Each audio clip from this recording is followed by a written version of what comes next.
welcome to the Future of Field Service podcast. I'm your host, Sarah Nicastro. I'm excited to have today on the podcast a couple folks from Schneider Electric talking about the company's move to delivering outcomes. If we look back over the podcasts we've recorded this year, I think it's safe to say a majority of them have been about the path to outcomes-based service and servitization. And there's some really good reason for that. I mean, first of all, I think it is the big evolution that companies are working on and toward. And hearing these stories, I hope for you, our listeners, gives you, some light bulb moments that you're able to learn from and take back into your own businesses. I think, these journeys are complex, as we're about to discuss, and I think sharing them with one another is fantastic because we all have something to learn from each other's stories. So with that being said, I'm thrilled to welcome to the podcast today Jerome Soltani, who is the Senior Vice President of U.S. Services at Schneider Electric, as well as Alex Gershman, Director of Strategy, Services, and Solutions at Schneider. So Jerome and Alex, welcome to the podcast. Thank you. Thank you, Sarah. Thanks for being here. So before we dig into the topic at hand, why don't you guys tell us a little bit more about yourselves? So Jerome, can you start and do an introduction? Yeah. So I'm Jerome Soltani. I'm the services leader for Schneider Electric in North America. I'm overseeing the field, digital, and consulting services for the biggest part of the Schneider Electric portfolio. Schneider, as you may know, is the global specialist for energy management and automation. And I oversee our end-to-end services business from building the strategy, develop the marketing plan, up to the execution and delivery. Alex, over to you. Yeah, and I'm Alex Gershman, and I work on Jerome's team, and I've got the pleasure of working with him on the development of that strategy, both over a 3-year period, as well as building our annual operational executional plans as well. Awesome. Well, thank you both, and excited to have you both here. So we connected, and I have a number of points I want to get to today, and I think we probably could have split this into 3 or 4 podcasts if we wanted to, but we'll do our best. But that being said, to sort of set the stage for the conversation today, I said at the beginning, this path to outcomes-based service is one that most companies are somewhere along today, right? And it's a journey. So can you share with me and the listeners, for context, where would you describe Schneider being on this path? And how does that compare with what you have as sort of the ultimate vision? Clear. Very good question, Sarah. Look, I think, as you mentioned already, outcome-based services, it's a journey. The good news, we are not yet there. But the good news is that we are strongly anchor the outcome-based value in our 3-year strategy. As mentioned by Alex, it's something that is completely in the core of our 3-year strategy. And if you look back at what Schneider Electric has done, services and software story and journey started probably 5-6 years ago in Schneider. If you look at the history, we have acquired different key players in the software domain in acquiring data, learning machine tools, and so on and so forth to really develop our capabilities and capacity in software, and services became a very strong priority for Schneider. So if you look at that, this is really for us the prerequisite or the precondition to be able to move to outcome-based services. So with services and the digital piece, and now that we are able to have a much more unified approach in our services portfolio, we believe that we can accelerate very much our approach. And the good news as well is that we see the customer now. It was probably a buzzword a couple of months ago, a couple of years ago. And now it's real. I mean, our Mm-hmm. customers are asking for that. They are looking for that. So we to answer directly your question, I think we are at an inflection point where we are able, in some cases, some key area, to really deliver the outcome-based services and be able to give this expectation, or to provide this expectation to our end user. Excellent. So you're building momentum, which is really cool. So I want to talk a little bit about, so we've set the stage for the fact that, not only is Schneider on this journey, but a lot of companies are, right? So let's talk about why that is. And what I want to talk about really is, what are you witnessing as a business from customers that is driving this demand, that's putting you on this path? So happy to have you answer that question from a high level. And I know, Alex, you had made the comment that, the conversations you have with customers today are far, far different than they were 1 or 2 years ago. So let's talk a little bit about, what's changed. What's changed in terms of customers' needs, expectations, demands, and how is that really driving the need for Schneider to move this ball forward?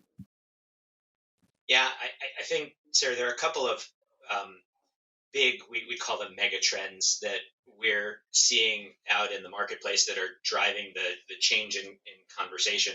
Mm-hmm. And so, first we see, and certainly many of them accelerated through the last year through COVID, um, changes in investment shifts that our customers are making from big capital expenditures toward more operating annual kinds of expenditures. And again, the through COVID, we hear the needs to extend the life of assets. Make sure that I don't have necessarily the capital to invest. So Mm-hmm. that kind of capex to opex shift Mm-hmm. has certainly changed the nature of conversations that we're having. We're seeing from the customer perspective a couple things. One of my favorite terms of the last 6 months or so is the silver tsunami. Hair color of the customers. We're seeing massive retirements on the part of the skilled labor inside of our customer organizations, meaning they're turning more and more to companies like ours to help them, with the services needs that they had that they may have relied on internally previously. Mm-hmm. We're also seeing a lot of pressure that our customers, especially a lot of our bigger strategic customers, that they're having to focus their efforts and attentions on their core business. Our candy makers want to make candy, and Mm-hmm. they don't want to necessarily focus on their infrastructure. And so again, they're turning, increasingly more and more to us to do that. And then another one of the big ones, obviously, the rise of data connected technology. The more that these things actually become real, the more customers are looking to us to help them, with making sense of the data that they have, being able to get toward the outcomes that they're looking for with their customers. So all of those big trends have definitely changed the conversation, and I would say it really is in this last year. Certainly in the few years previous, Jerome said that the journey started many years ago. Concepts like IoT, that customers were aware and cognizant and talking, and early adopters were, had started to make investments. But it's really in this last 12-month period, and even in the last few months in particular, that we're really starting to see greater adoption, greater intent, greater adoption. I pulled some stats. We just wrapped up a voice of customer survey a couple of weeks ago, and more than a third of our customers say that that they have or will be investing in connected software for their critical facility operations in the next year. Mm-hmm. 2/3 of them are investing in connected hardware. So these things are happening, and they're real, and very much it changes the dynamic. It changes the conversation that we're having with customers, because now they're looking to take advantage of these, and they're looking for the ROI on these kinds of investments. And quite frankly, we're as well positioned as anybody to help them be able to take advantage to generate the ROI from those connected technology investments. Yeah. So what's really interesting to me about what you just said, Alex and Jerome, I'm interested to get your take on this. Is I actually think not only are you well positioned, but you are the reason that they are ready to take advantage of those things. And what I mean by that is customers don't buy buzzwords. Okay. That's why 3, 4, 5 years ago, you could talk about IoT until you're blue in the face. And in most applications, no one cared. And that's because why should they? Right. I mean, the organizations trying to sell that solution or recognize that evolution had not yet, you know, built the ability to translate those buzzwords into a value proposition. That's the change we've seen within the industry over the last few years is the capabilities of businesses like Schneider to see, how do we take these buzzwords, make sense of it all, turn it into a solution that meets pain points of our customers. Then they're ready to adopt those things. Of course they want to, because you've done the hard work of making it all make sense and making it valuable to them. Jerome, what are your thoughts on that? No, I definitely agree with you. I think before COVID, we had the feeling to be a little bit in advance, uh, not being arrogant, but you see when you are a little bit too ahead of the market, you feel a little bit alone to create Mm-hmm. demand and create this awareness. But I mean, COVID and the pandemic and the situation working from home, nobody in the campus, in the university, and so on. We saw this awareness and this acknowledgement of coming from our end user, and it was a big relief for us, and it was great to see that finally the combination of our software portfolio, connected product, and services would make sense and would bring a lot of value to our end user. I mean, again, yeah, there are a lot of things to work on, but we see definitely this resonating much more with our end user now than Mm-hmm. in the past. So definitely now it's become a reality, it's Mm-hmm. concrete, and the customer and as I mentioned by Alex, we see these trends now completely part of the discussion with our end user, Mm-hmm. and really asking us how can we deliver much more value into our services, our digital services, how can we connect their assets, how our service bureau, our connected service hub in North America will drive data remotely from their installation, and what is the value and insight that we can bring to them to be more efficient, be more sustainable, and really, at the end of the day, help them to deliver their value to their end users. Right. Right. So I want to come back to that increased acceptance and that increased awareness in a moment. But before we do, let's go back to the Schneider perspective for just a minute. And so, this is a path you've been on for a few years, right? So it's not brand new because of COVID. But you did mention, Jerome, when we spoke that um, there has been an increased recognition, even within the business this year, of how service serves as a form of business resilience. So, talk a little bit about that. Yeah, I think again, services journey has started a couple of years ago, but I think it was still at the operation level, at the country level, kind of second thought and not really a top priority. Now, the good thing is that our CEO and our XCOM members were strong believers and have been really promoting the services business for years, Mm-hmm. and have made very structural and transformational investment into these different teams in the country at the country level.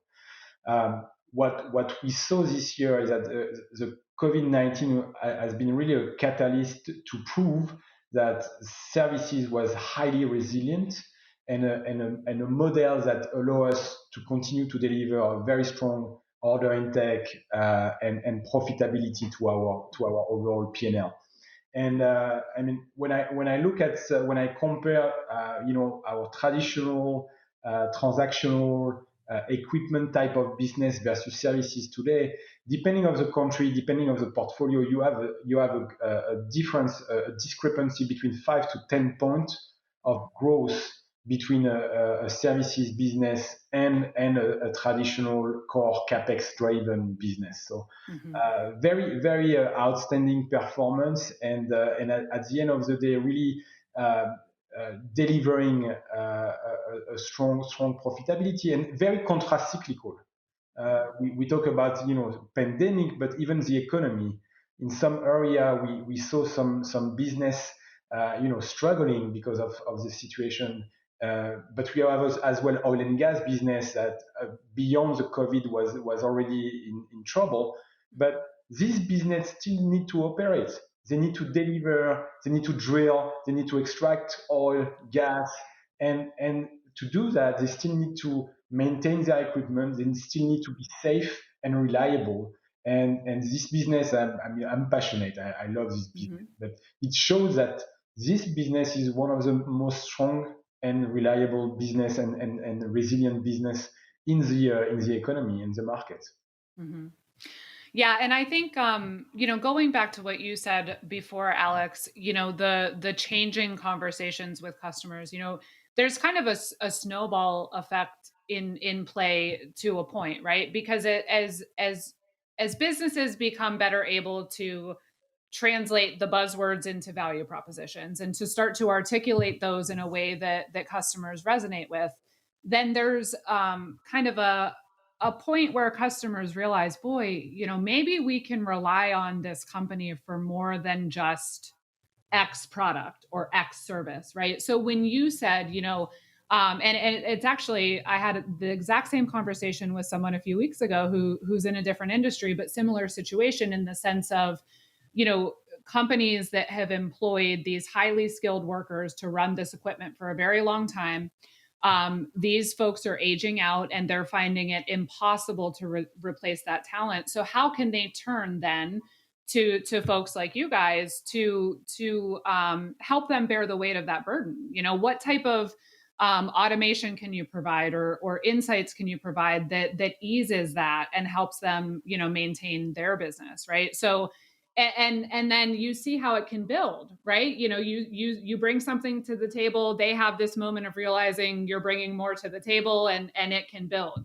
We've had a lot of conversations this year in particular about COVID being a catalyst for service companies, manufacturing organizations that I'm speaking with having far closer relationships with their customers in terms of really more intimately understanding not just how their customers use their products or services, but how they operate on a bigger scale, and letting that kind of influence, the journey forward, right? So it's pretty cool stuff. And Jerome, I know when we talked the other day, we talked about the kind of openness to change and acknowledgement of this evolution on both sides, on the company side and on the customer side. And I think we kind of shared a bit of a moment where we both realized how passionate we are about kind of the inflection point, as you said, that we're at. And so I do think that while this year has been immensely challenging and certainly,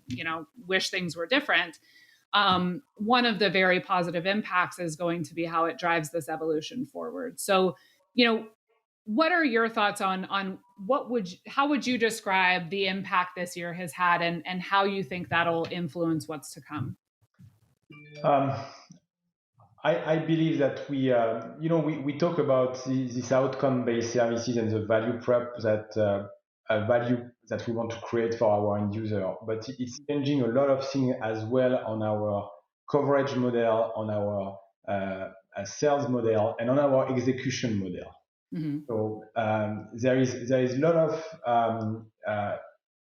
consequences, implications on the way we want to now connect with our end user, discuss with our end user, which is much more remote, which is is not the past model where you need to face to face, facing your customer, have this relationship intimacy and so on and so forth has completely changed. So we have a shift in our sales model that we need to manage. So not only the tools that we are using and the capabilities that we are using, but as well the DNA, the culture is different. So you have to shift that. So yeah, some people will be able to manage this shift and accompany you on the shift, and some of the rest we will need probably to recruit different people. You need to change that. It cannot work the same way that it was working before. I see as well a very strong impact on the execution and the way you crowdsource, the way you have a much more diffuse market. You need to be able to serve your customer everywhere at every moment of the day and night, and so now the connectivity and the remote approach and the data that you have allow you to be much more predictive, but also give you the duty to be able to that you need to intervene before anything occur or before anything create trouble on the process of your end user. So there is definitely a way for execution and the way you manage your population of technicians that will oblige you to rethink your setup and to rethink how you drive and you organize your team. So big changes as well on the back end, behind the scene, to deliver that. And we were talking with Alex. We are looking at this inflection point on the sellers. You cannot do the same thing than you were doing with previously. So you need to cross the chasm and have this kind of early adopter of champion that will allow you to embark this new approach and be much more consultative and really, because for me, I believe that the outcome base is linked to the understanding of the pain point and the expectation of the end user.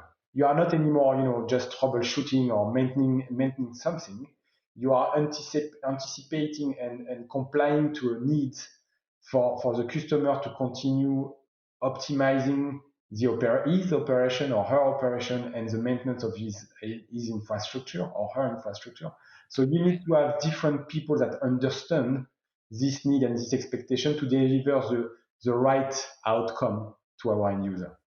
Right. I think we're going to look back on 2020 for lots of reasons, but if we think about what's happened in the years before, there have been incremental changes that have happened: connectivity, customer demand, our own workforces. But given the intersection of external forces and acceleration of technology, from the customer demand perspective, from the sales perspective, as Jerome mentioned, from the delivery perspective, we're going to look back at 2020 as a massive inflection point across the industry in the way in which services are consumed, delivered, considered as a whole, and the value that a services organization is going to bring to customers. I fully believe we'll look back when the white papers are being written a few years from now. 2020 is going to be that inflection point. I agree. And so that's the exciting part. But Jerome, you just did a great job of kind of articulating some of the layers of complexity, right? And so while I wholeheartedly agree and am equally excited about the fact that I think 2020 is and will be an inflection point, and it's, kind of minimize some of the barriers, and it's sped some of the understanding and awareness. The reality is the reason that these journeys are journeys is because there's so many layers of things that need to change to really be successful in evolving from a provider of X to a facilitator of success, really. So Jerome, to your point, that's what I see the new role as, right? And it's a big difference, right? So there's a lot of work that goes into getting from A to Z. So let's dig into a couple of those things. So the first, and I think you've alluded, Jerome, to most of these. So let's just talk in specific about a few. So the first is the cultural and mindset shift. And to me, this is one of the areas of biggest impact of this year because I think it's really forced people to get out of their comfort zones. I think it's really been the push that a lot of companies needed to realize, okay, it's time to do something different here.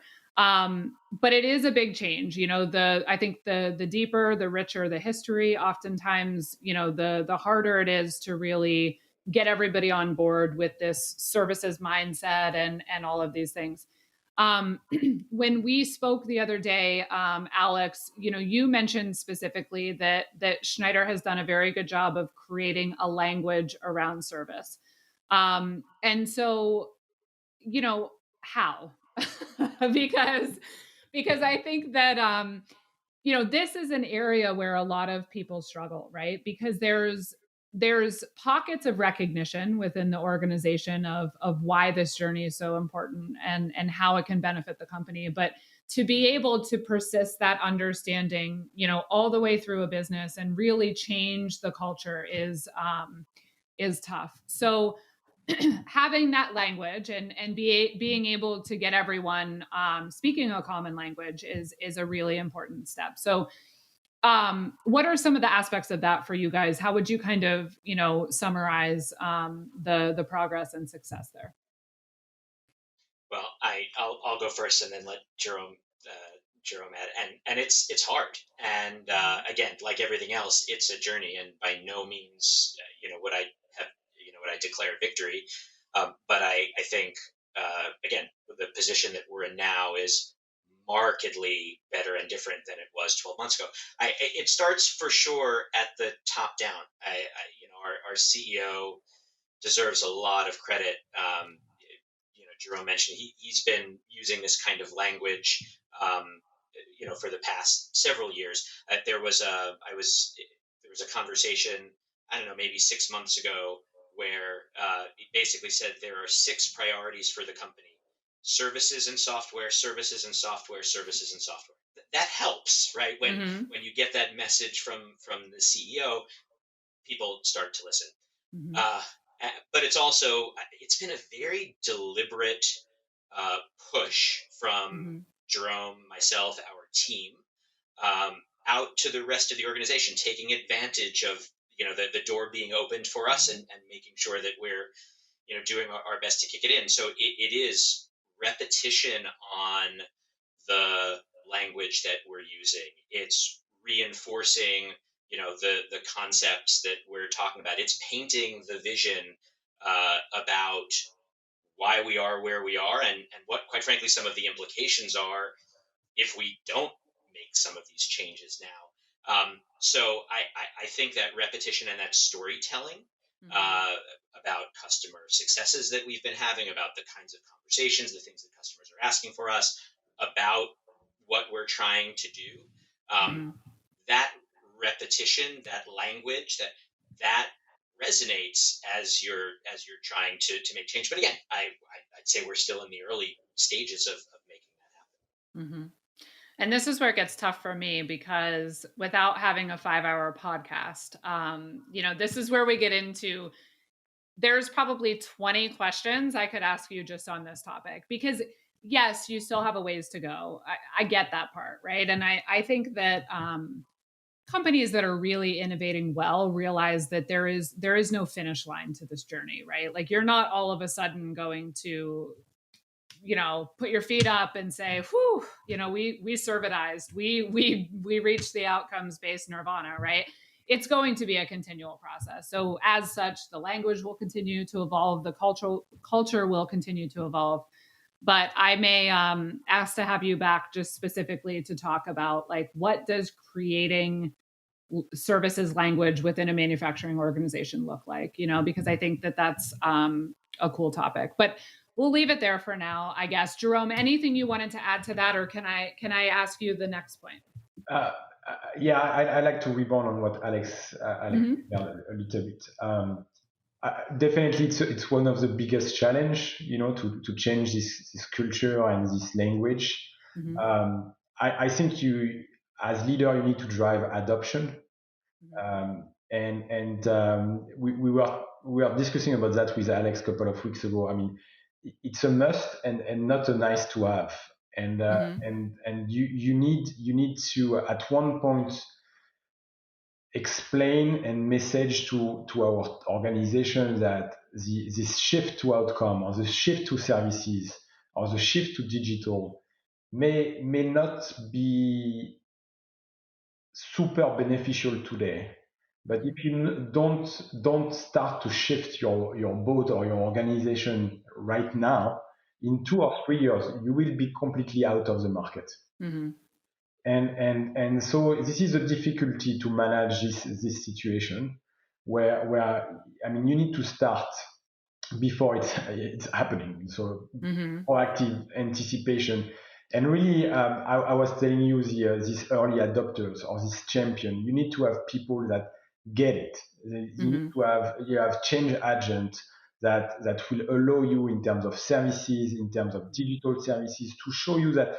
I mean, it makes sense, and successes bring successes. We saw that in some of our in some of our customers that they realize that as soon as we provide them with this digital connectivity and these services, they were operating much better than before. And we have some testimony that has been shared across our organization, and people realize from bottom to top that wow, yeah, it makes sense and it can deliver a very differentiated, high added value offer, value prop to our end user. So there is also, a kind of chicken and egg.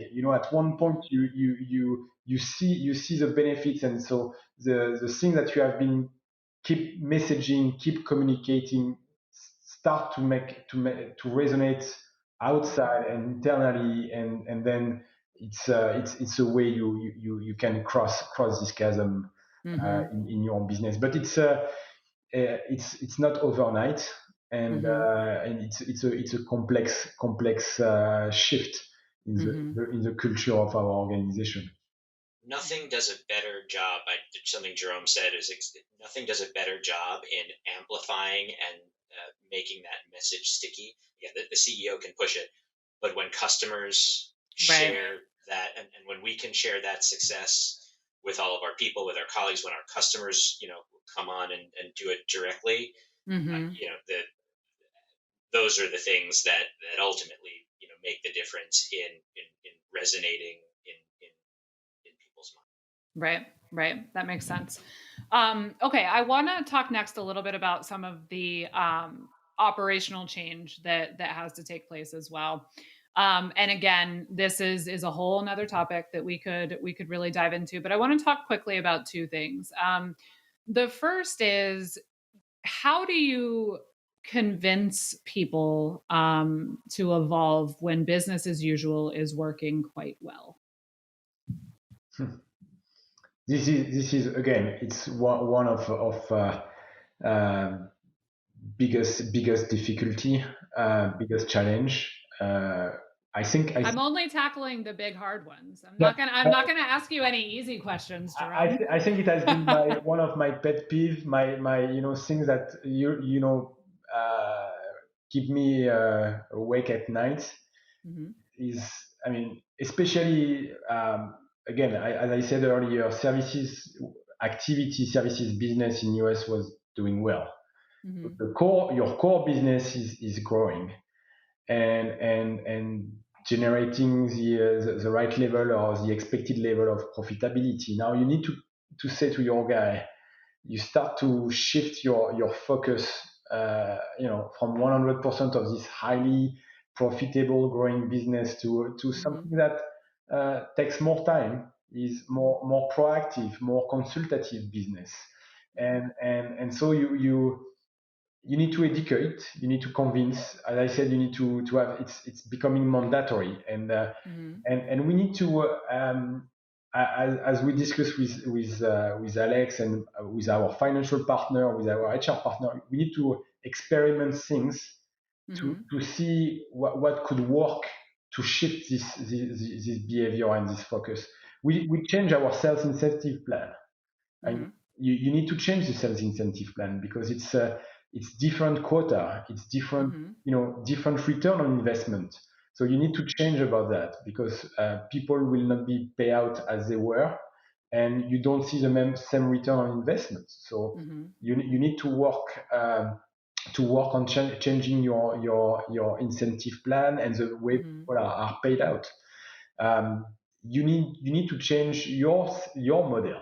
You need to change your model. You need to give more time to your sellers that used to face the customer, and you need to give them more time to create this pipeline of activity, to create this opportunity. So you need to find a way to manage your transactional services business elsewhere.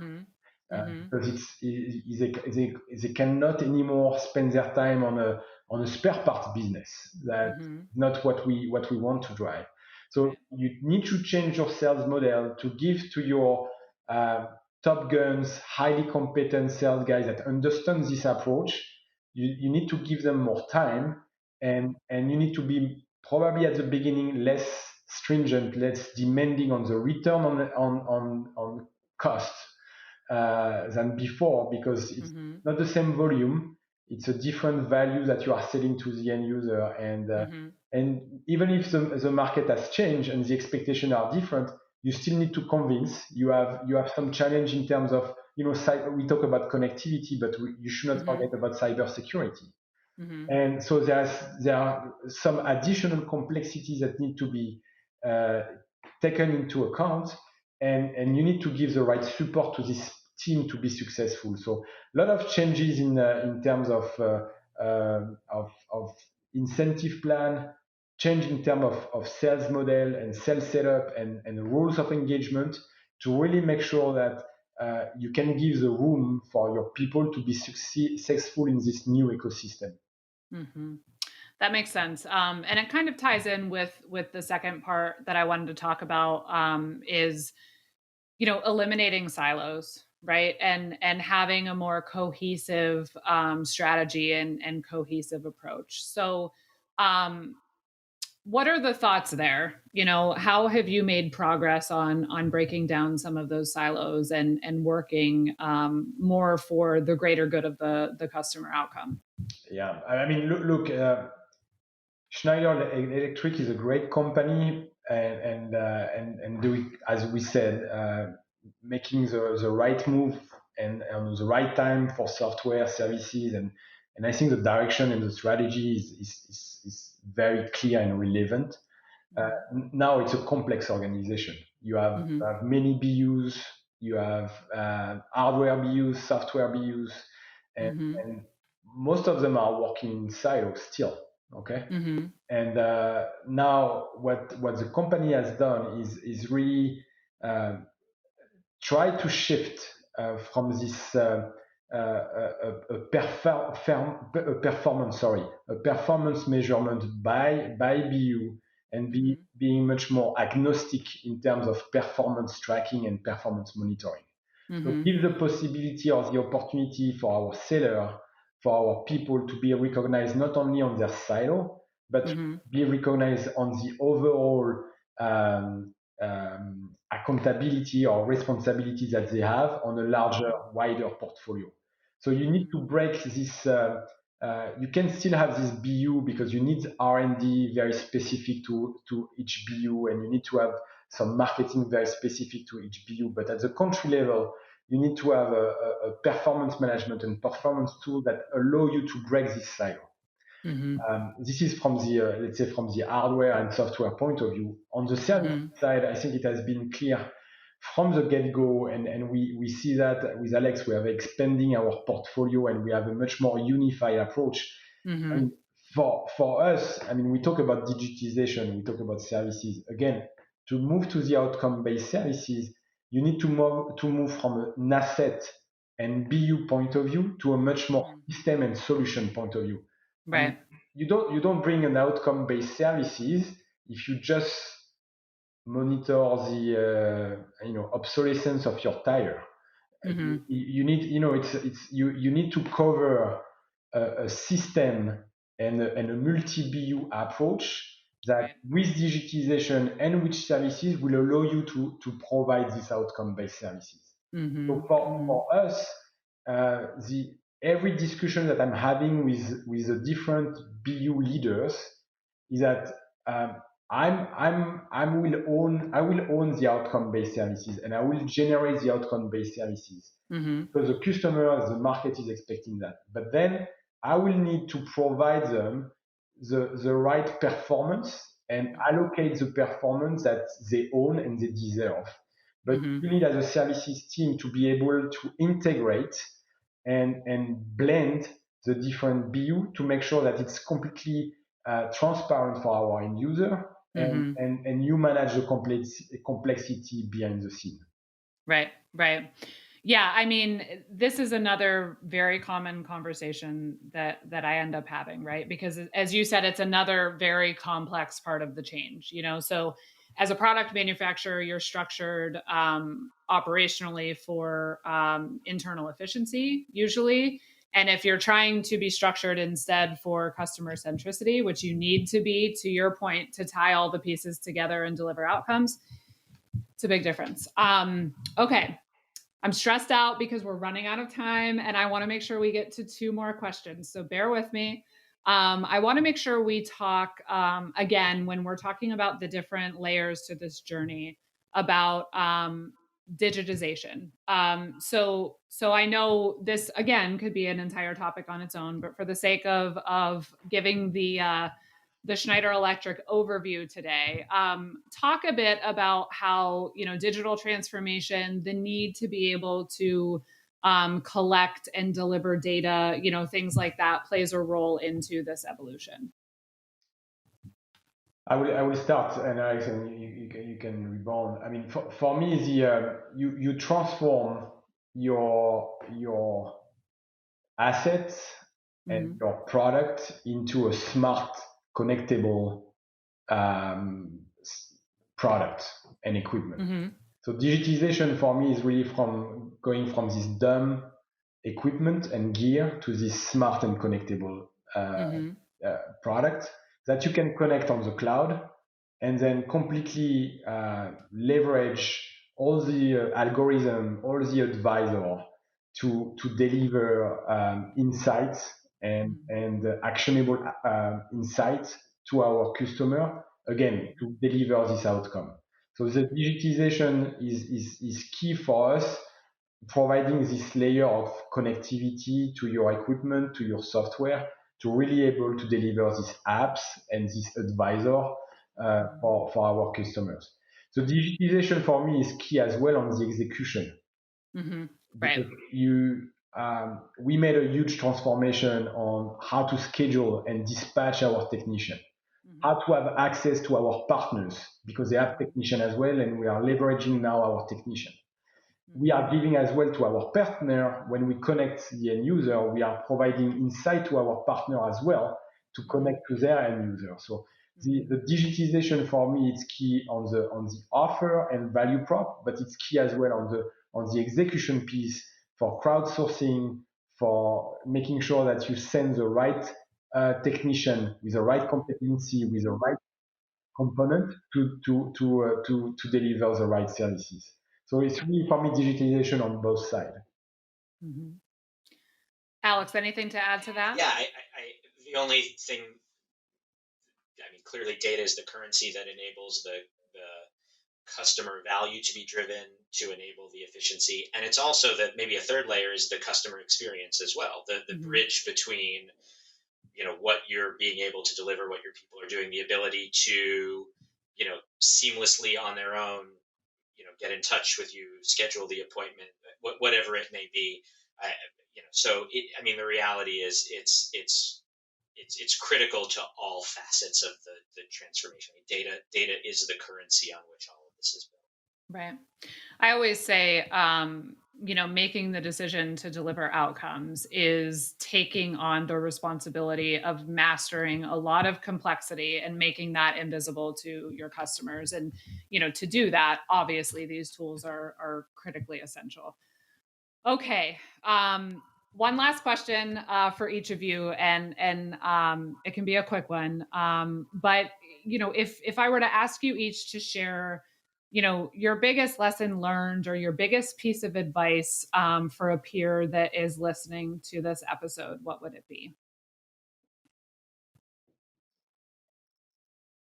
Dun dun dun dun. Here, I'll let Jerome think.